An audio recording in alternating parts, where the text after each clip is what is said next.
din ang maskara mo.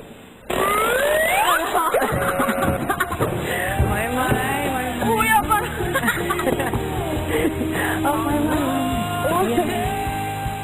Tutukan ng dahilan ni Enrique kung paano siya napapayag makipagkita kay Maymay. Parod ko po yung isang episode namatay yung lolo niya.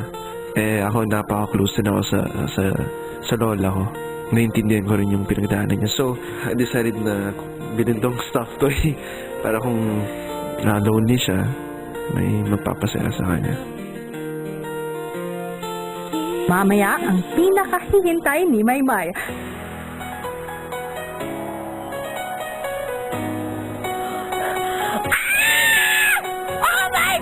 Lahat ng yan sa PBB Lucky Season 7, mga kwento ng Teen Housemates.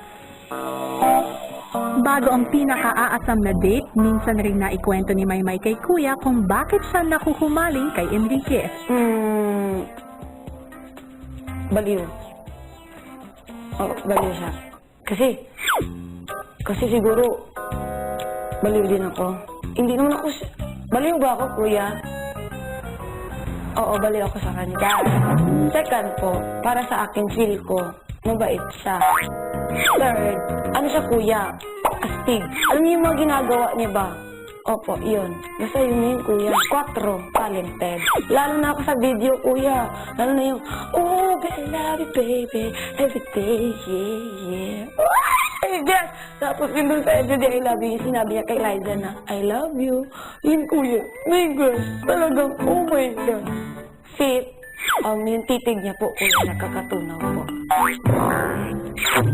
Opo, yun. Yung mata niya kasi, unique kasi, Kuya. Parang kinukuha niya yung kaluluwa mo. Siguro, Kuya, kung ice cream ako, natunaw na ako. 6? Gusto ko po yung, Kuya, yun nga, legit. Hindi, yung, alam yung, patay. Yung parang, ganun ba na mga sila. So, yun, hindi ako masyado na, dun. Gusto ko yung kay Kuya Enrique. Kasi, hindi nakakasawa. Yung parang, ang sarap niya po. Ka-7 po. Yung gwapong hindi po nakakasawa. Siya yun. Kaya naman, tinodo ng housemates ang pagpapaganda sa kanya sa gabing iyon. Yun, Kuya, super mabilis kaming gumalaw. May nag-hairstyle ka na Ate Maymay. Pangit. Kasi birthday ko eh. Then she started sensing na, baka si Enrique to. Pagkataan mo na yung si Edward. Si Edward,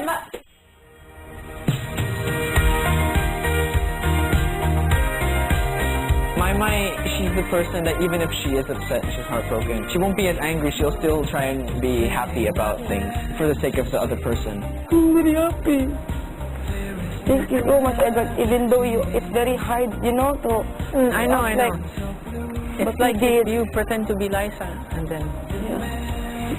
I never Liza. My nose is 1/4 Liza. Yeah. I 1/8. So there is no brain. You feel so great because you can say, I did that, I caused that. Habang nagkukulitan pa sina Maymay at Edward, dumating na ang tunay na date niya para sa gabing iyon. Hi, Kuya. It's nice to be back. Enrique, kaya ka andito dahil sa isang housemate ko. Si Maymay. Si Maymay. Mula nung pagpasok niya sa bahay ko, wala na siyang ibang bukang bibig, kundi ang pangalan mo. Sobrang cute nga niya, Kuya eh. Super cute na lagi mo siya niloloko. I think yung last time kami dito. Tapos pagpasok niya, may cut out ako dito. It's just funny. Ano ba yung dala mo? Well, naparod ko po yung isang episode namatay yung lolo niya. Ako napaka-close din ako sa lola ko. Lola ko rin yung medyo nagpalaki sa akin. So, naintindihan ko rin yung pinagdaanan niya. So, decided na bilhin tong stuffed toy. Pili ako sa aso. Para kung lonely siya, namimiss siya, may magpapasaya sa kanya. Tapos itong jacket ko. Kasi pansin yung super lamig sa bahay ni Kuya. Kaya nag-ready na ako para sa kanya. Ito yung jacket ko dati. So, bibigay ko sa kanya. Of course. Siyempre, Para lalong lumaki yung smile niya. Dito. Ayun po.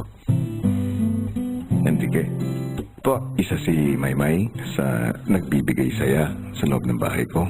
alam ko po yun kuya, sa napapanood ko, sa nakikita ko. Kaya naman, inaasahan ko na sa sandaling magkakilala kayo, ay gawin mong isang masaya at makabuluhang karanasan. Ito para sa kanya. Got it, kuya. He is proud of me. Edward, Yes, Kuya. pumasok ka sa confessional. Why? Be back soon, yeah? At naganap na ang pinakahihintay ni Maymay.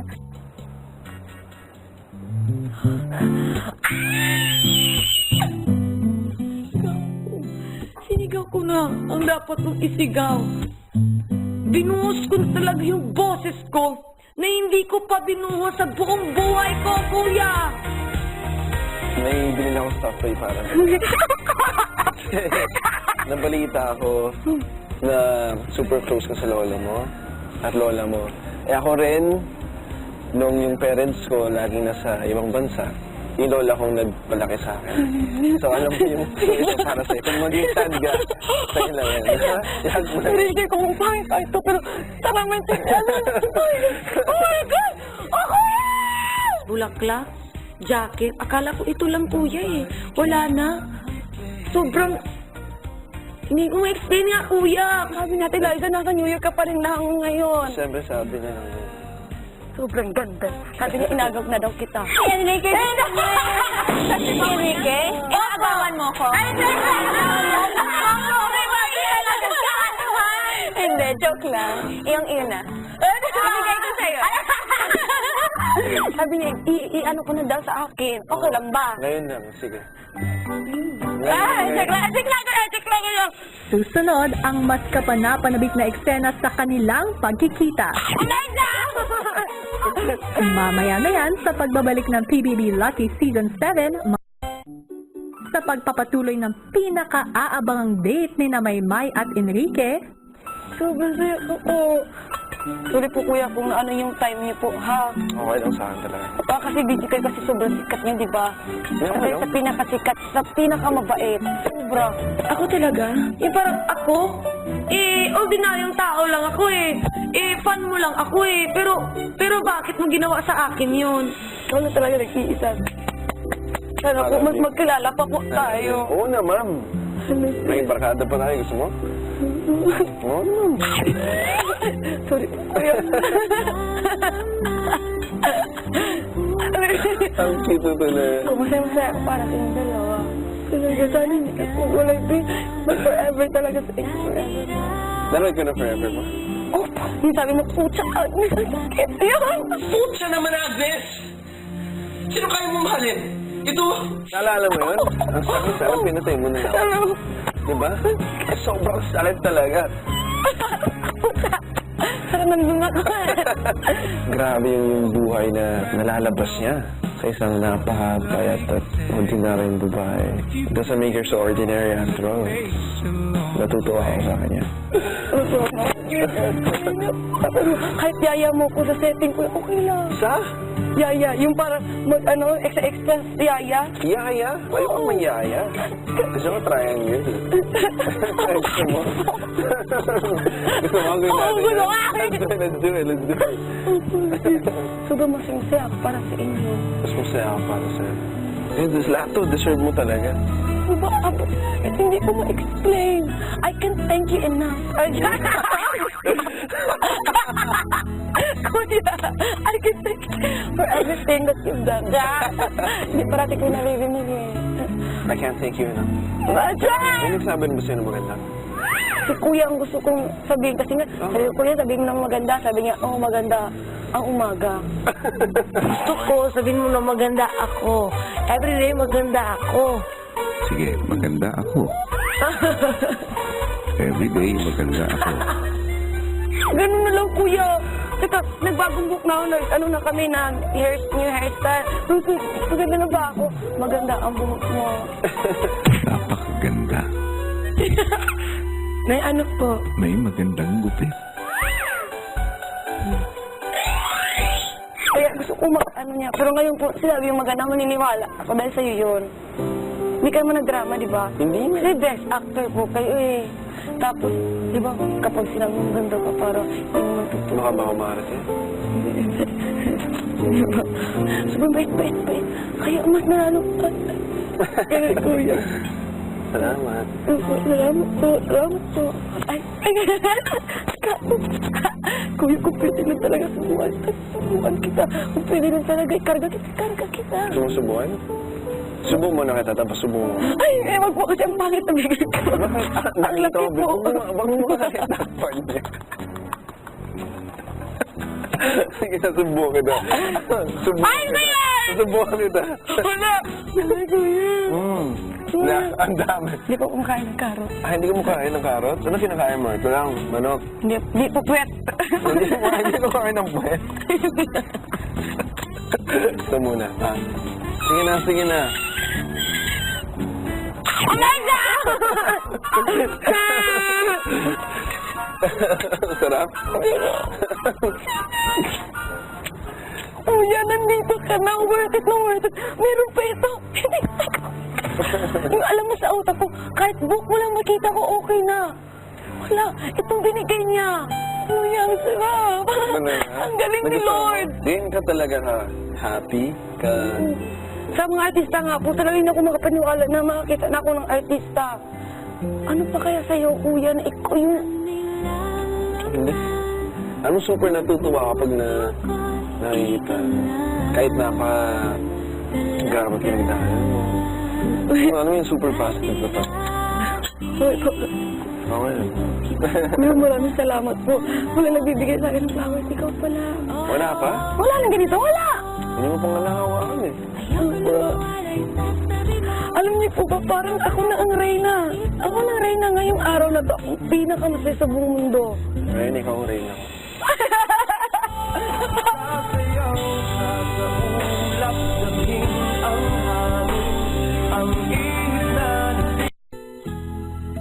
Naiiyak ako. Bakit naman? Kasi sumasaya ko nga. Umiyak ka naman. Sumasaya ko nga. Hindi ako makapaniwala.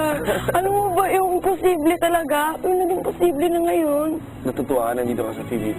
Oo. Super? Lucky nga. Super. Super duper overs ng bangga. To the overs. Yeah. Ganun talaga. Paano yun? Paano yun? Hirap. Kaya naman nasaya ko. Hindi ka nagugutom? Nagutom. Kasi busog na ako. Yan ka nga eh.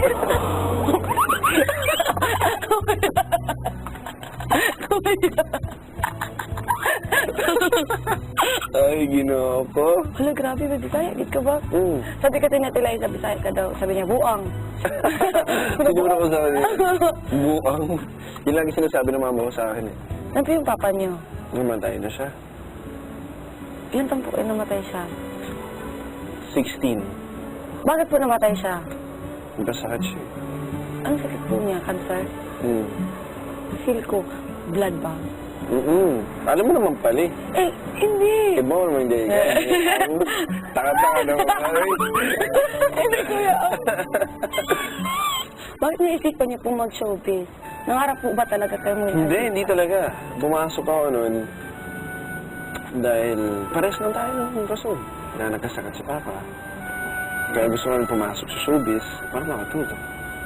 Pare-pareho po tayo. Hindi nga, sabi kaya natuwa nga ako sa'yo. Okay po. Ay, condolence din po. Condolences. Sobrang sakit, sir ba? Oo. Kasi tapos talaga sa puso. Sobrang sakit, as in.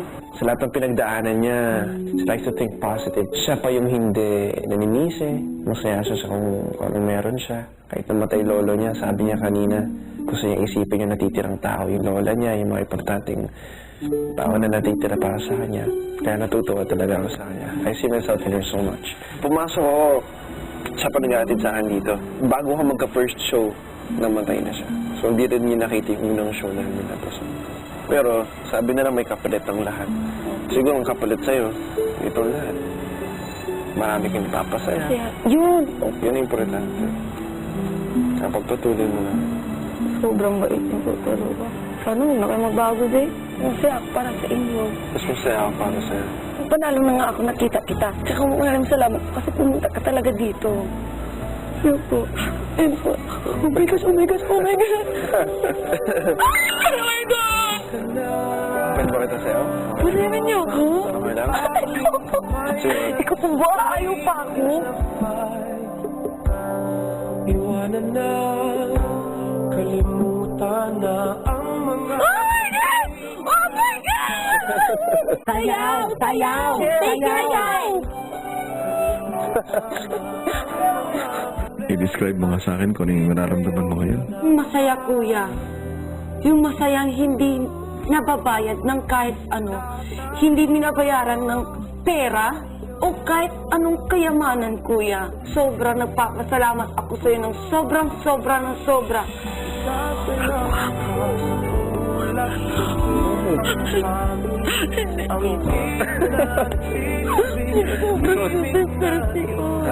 Totoo ba? Totoo ka ba? Okay lang po ba? Kuya, totoo ka! Totoo nga ako. Bakit importante para sa iyong mapahalagahan ang iyong mga tagahanga? That's why I fell in love with my job, because it's my only way of touching a lot of people's lives. And I'm lucky to have her as a fan. And now I'm a fan of her. Wala, kuya, my God! Kuya, totoo ka ba? Ah!